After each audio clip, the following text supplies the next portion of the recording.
Notre vision du monde de la construction, elle est basée sur deux certitudes. La première, c'est que la crise climatique, largement imputable à notre modèle de développement économique, a favorisé l'émergence d'une conscience collective sur le développement durable depuis 10 ans et en sous-jacent des nouvelles régulations. On peut citer la RE 2012 qui a amené une prise de conscience sur l'énergie, RE 2020 qui amène en fait la circularité, la gestion des déchets par exemple, ou le décret tertiaire. Et donc ces régulations aujourd'hui, elles poussent l'industrie à se transformer et à remettre en cause des principes historiques de l'industrie tels que la structuration par lot. Donc on peut citer par exemple l'énergie, qui perfore aujourd'hui en fait l'ensemble des lots. Et quand on fait des tests d'étanchéité, on augmente aujourd'hui, par exemple, on observe en fait une complexité qui est amenée par l'augmentation des interfaces. Donc le nombre d'interfaces amène une complexité accrue et des coûts accrus sur les projets. Donc on commence à remettre en cause l'approche par lot au profit d'une approche multidiscipline, largement répandue dans l'industrie. Un dernier point, la gestion des déchets par exemple, elle amène aussi un besoin de traçabilité poussé sur l'ensemble de la chaîne de valeur. La deuxième certitude, c'est qu'on est face à une révolution numérique qui ne fait que commencer. Elle va bien au-delà du BIM et l'impact en fait de cette révolution numérique sera aussi au moins important que la révolution industrielle. Une révolution, ça implique une désintermédiation et une réintermédiation de la chaîne de valeur avec l'émergence de nouveaux rôles. Et en termes de technologie, aujourd'hui, le cloud nous permet de toucher un écosystème fragmenté, localisé, et c'est vraiment la caractéristique de l'industrie et de la construction.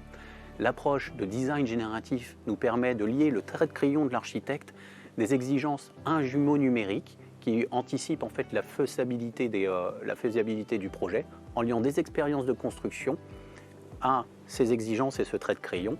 Et donc ça permet un coût mieux maîtrisé du projet et une performance aujourd'hui de l'ouvrage également mieux maîtrisée. Avec ce bond technologique, on peut mettre en œuvre ce que j'appelle la productisation. Donc grâce au cloud et au design génératif, on construit des lignes produits adaptives qui vont s'adapter à la variabilité du projet. Pour vous donner un exemple, on peut voir un bâtiment comme une décomposition en boîte et finalement une ligne produit, c'est comme une sous-boîte qui a été conçue en dehors du cycle projet, dont les interfaces sont standardisées, qui va s'insérer au sein du projet.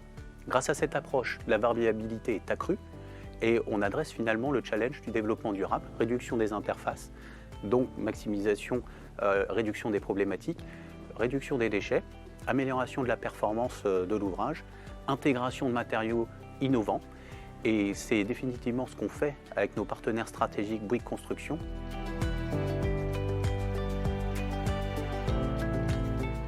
Alors tout d'abord, je voudrais partager un constat. C'est que le BIM ne passe pas la réunion de transfert.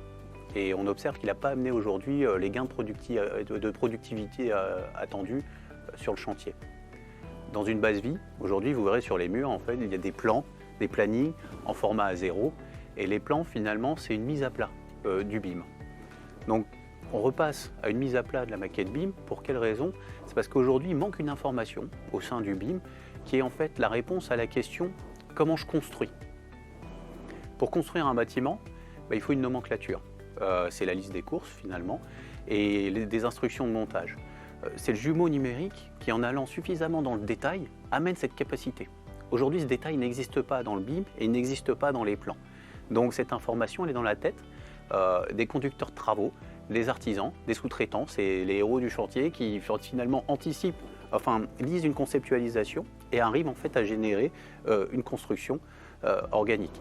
Demain, le jumeau numérique de la construction permettra de générer cette nomenclature en intégrant la réponse à la question « Comment je construis ?» et en amenant une traçabilité accrue entre la maquette de l'architecte et le jumeau numérique de la construction. Le jumeau numérique aujourd'hui couplé à l'approche de productisation dont j'ai parlé permettra réellement une réduction en fait, des déchets directs et une meilleure planification du projet et bien sûr la conception d'un bâtiment éminemment plus performant.